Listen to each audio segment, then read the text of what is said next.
Look at that. Everybody loves Wanda.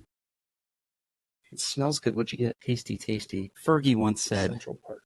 in her wise words of wisdom, Uh-huh. tasty, tasty. D to the E to the Licious. We went there, I guess. Hit it, Fergie. All right, so we have a couple of things that we got to discuss today. Okay, let's do it. Niceville's budget. We'll go over that really quickly, just what they're doing, how they're looking overall. Yep. We're going to be talking about that back to school holiday that's been it's every year, but it's good to know what's happening. Dollar. It's not exactly breaking news. You always like to talk about that. But it is something that the wise fellows at the HCA Healthcare Group wanted us to discuss, and I think it's newsworthy that we talk about the signs of heat exhaustion as we get closer to, for example, Niceville foul season.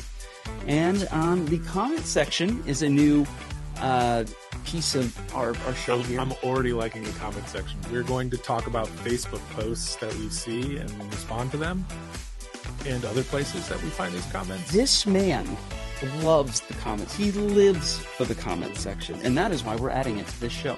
And then finally, I'll tell you a little bit about what's coming up here on Midday News more generally. Yep. And then buy or sell. We'll have our buys and our sells. And that's pretty much going to be the whole show. You good with that? Yeah, I apologize to everyone in advance. I'm heavily caffeinated.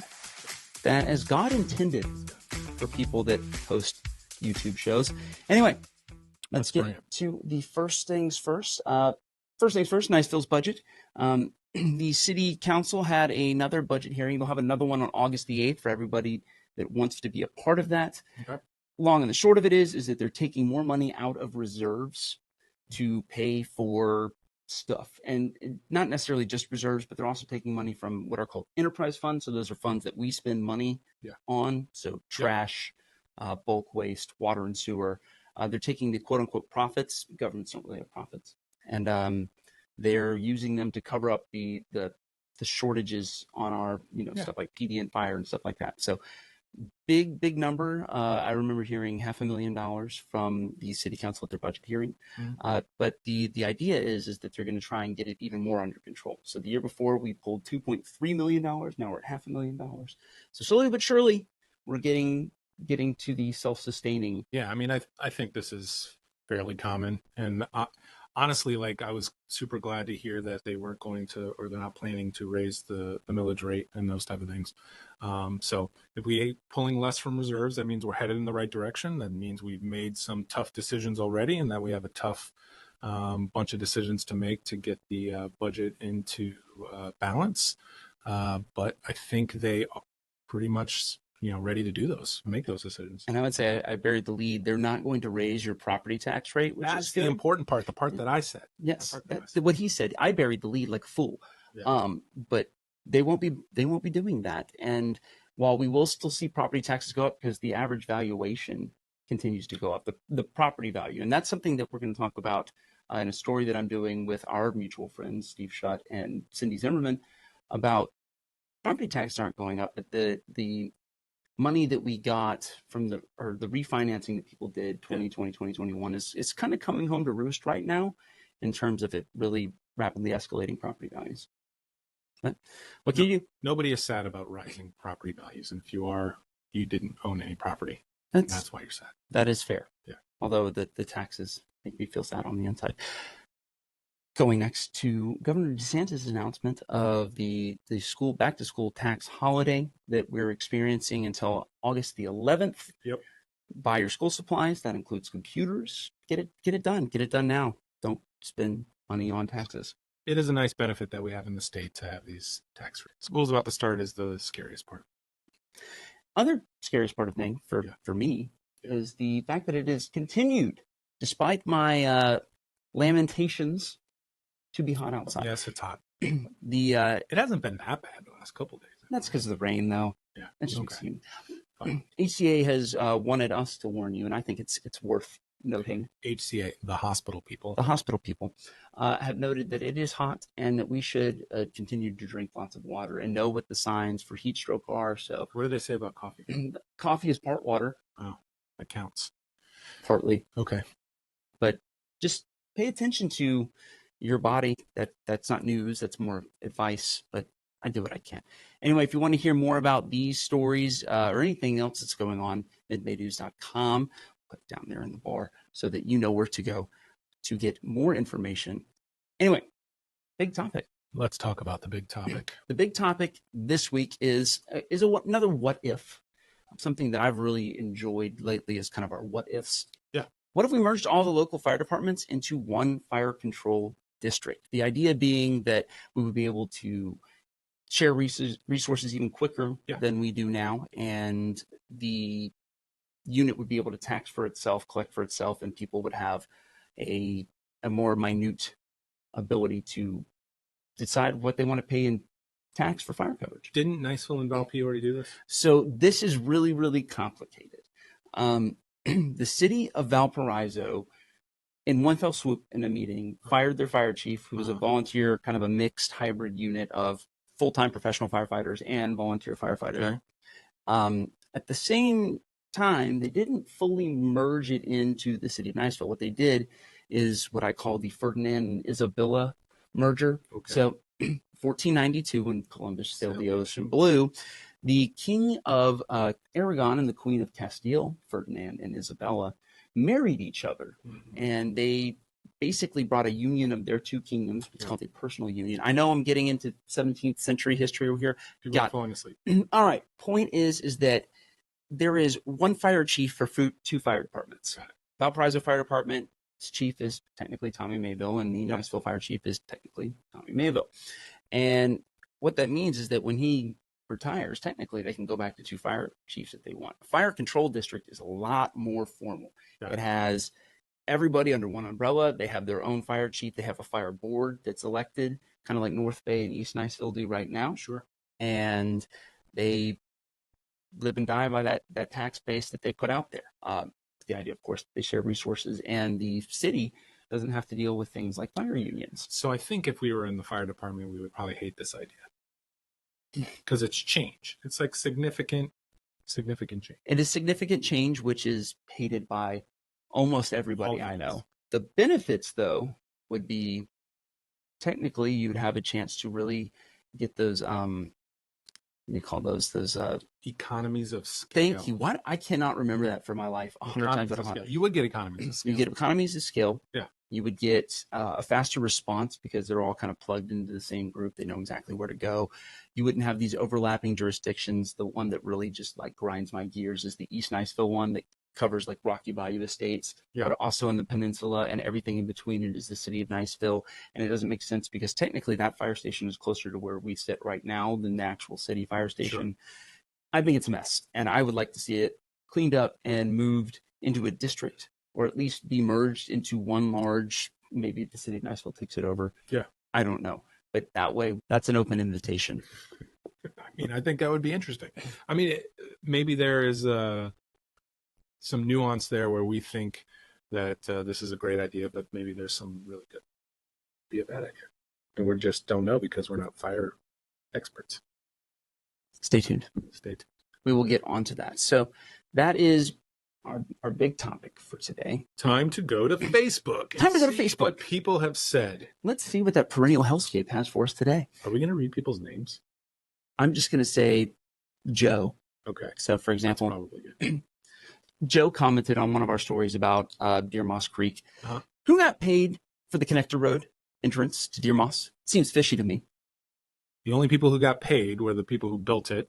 If you're asking who paid for it to be built, I believe it was the Ruckles paid for it to be built. And I think the operation and maintenance is going to be passed along to the city afterwards. Yes, so that's the caveat that we're going to have is that the Ruckles are paying the initial payout, right? Yeah. The money to put it down. And then you, me, and everybody else, it's a city resident, is going to pay whatever fraction of a penny that it's probably more than that for each of us.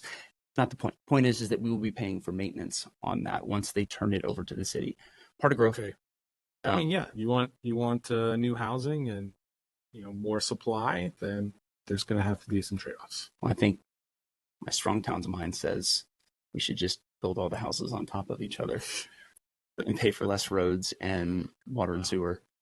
you're still gonna have to have. I mean, we all know Deer Moss Creek is gonna have mixed use anyway, Yes. right? So it's gonna be apartments, it's gonna be townhouses, it's gonna be single family homes, it's gonna be commercial.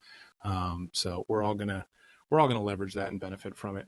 Yeah, but I want a lumpia food truck inside my house. So lumpia is delicious. It is delicious, and I'm not sorry about that. Going on, Marcy says, Niceville just hired new code compliance officers from Destin. Those code compliance officers are being paid substantially more than they were in Destin, your tax dollars at work. I don't know if this is a knock on us paying people more. Maybe it is, maybe it's not. But it is I would say, evidence that we are beginning to be able to retain or gain more talent from other cities by way of raising our salaries for city employees. I think someone could argue in the same frame that other city workers are underpaid and underappreciated. So I'm not sure exactly what Marcy was getting at. I don't know if she's a Destin person or a Niceville person, but we need code enforcement, and if we got some seasoned talent and they want to bring the expertise to Niceville that they've been leveraging in Destin, then good on them for getting a higher paying job. Yeah, I'm more than thrilled to poach for the city of Niceville. Sure. I mean, sure. I want to have good code enforcement here. Yeah. Who doesn't? Because I don't want like random bed. We just want it to go faster. We want it to go faster, more gooder, and have more buildings. More gooder. More gooder at all times. Just like this coffee. Indeed. Terry says, are they building on the north side of 98, parentheses, much easier clearing, or the south side of 98, parentheses, serious potential impact to sand dunes on road shoulder? Actually reached out to the county public information officer. So what did they say? My boy Nick Tomachek told me they're building on the south end for the most part, closer into what I would call Okaloosa Island proper, where all the buildup is. It's going to be more on the north end, but that multi-use path, for the most part, is going to go on the south end. I don't know how many dunes it's going to be disrupting, but it is. I don't know if that's really going to destroy any of the dunes. But what it will do is for the people who use the path, they'll get to see more of the dunes than if it was on the other side and they had to look through traffic at the dunes. And I also like the fact that there is a multi-use path on there. There's so many people that die on wandering 98 or biking on 98. One story I remember, Commissioner Carolyn Ketchell told me one time that her brother unfortunately passed away biking on the side of the road, and it's been her passion since then to get people multi-use pathways that keep them safe. So kudos to Commissioner Ketchell for getting this project going. And I would speculate that over the next 3 to 7 years, that Niceville will have a lot more multi-use paths. I agree with that. And we have some good news because the state legislature, Pat Maney, actually got some money for a multi-use path. There you go. From Forest, so next to the Buckle Airport, and then going west on College, and then the city's going to pick some of that up to put them multi-use. Yeah, so they're gonna work with the county. They're gonna work with the dollars that they get from grants in various places, and but I think it's going to be a lot more than that. I think it's going to be more expansive than just what we just mentioned over time, and that's exciting. And so it'll be fun to watch that happen. As a guy that's trying to do more running, I'm really excited for there to be multi-use over there because I like to be able to run to the college from my house and say, like, I touch the water in the fountain, but I also don't want to get run over. Fair. So we don't want you to get run over. That would be suboptimal. Yep. Coming up this week, we are talking about the local housing market, interest rates, and more with realtor Cindy Zimmerman and mortgage loan officer extraordinaire Steve Schutt. Our boy Steve will be on that, and we're going to have a big story. We're going to have some visual components. We're going to have a written story. So however you need to consume that media is how we're going to do that. That visual part of it also is sponsored by Cindy Zimmerman. So big thank you to her for making that happen, giving us the monies to accomplish that. Next, after that, Liliana Fernandez is going to be a guest. Tell the people who that is. Liliana Fernandez is one of the 3 Fernandez sisters who is an incredible soccer player. She just finished up her college career at the University of Tulsa and has gone south of the border to Deportivo Toluca in Mexico. And she'll be playing there this season. Her other sister, Kayla, is also in Mexico. So we're going to be talking about the excitement of playing professional soccer against your sister after you've been playing on the same team for 20 plus years. It's going to be a really incredible story and interview.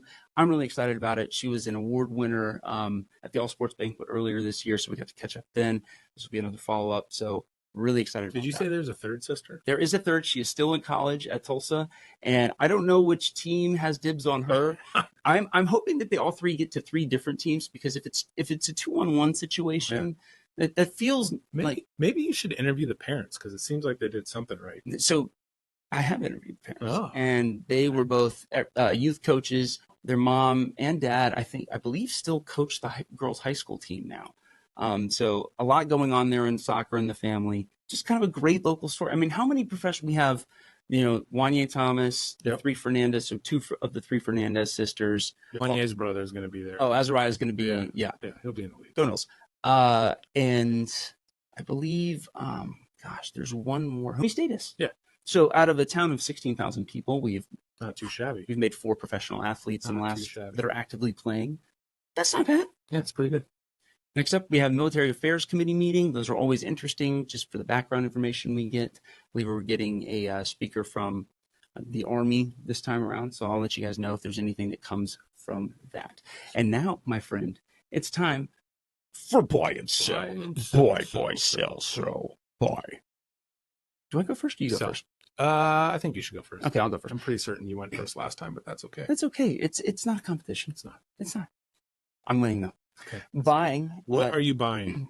Speaking of Niceville alums as athletes, I am buying Niceville alums as athletes in the professional setting. Like we just said, 4 professional athletes from our little town in different sports. That's the other thing, right? It's not like some sort of like football or pickleball or badminton dynasty that keeps churning out professionals. It's in all different kinds of sports, and I think that's really, really cool. Yep. And I love talking about sports, so this gives me that opportunity, so I appreciate that. And then selling, refinancing certain mortgages after talking with Steve Shutt. Yeah. Why are you selling it? That's the thing. That's the beauty of it. Right now.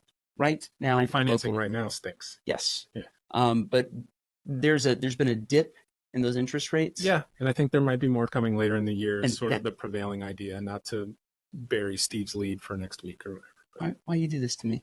Click the button anyway. Steve, you can yell at me later. Okay. That's what I got. I am buying, this is going to sound crazy because I know there's a lot of people right now that are sort of hating online, but I'm really buying what our city leadership is doing. I really think, nothing about the previous leadership. I think they were fine as well, but I really think the current leadership has the future in mind, and they want to make Niceville a better place. And I really think they're making some smart decisions to do that. I think we could cherry pick other decisions that they're doing that maybe some people would say are bad or they don't like. But I think overarching, I'm buying the direction in which our city is heading. Yeah, well, everybody's got opinions. It's like something else that everybody has. Yeah. What am I selling? Probably the fact that we don't have a camera just for you today. I know. I feel like I should have a camera. I don't think that one is working. This one's a dud. I might have to. I'm selling broken technology. Yeah. Why don't you use some of your tax-free dollars for a camera for your kid for school? For back to school? Yeah. I'm sure I would get audited. I'm selling cheating on that idea. There we go. I'm selling trying to avoid the audit, man. Yeah, don't get audited. It's not fun.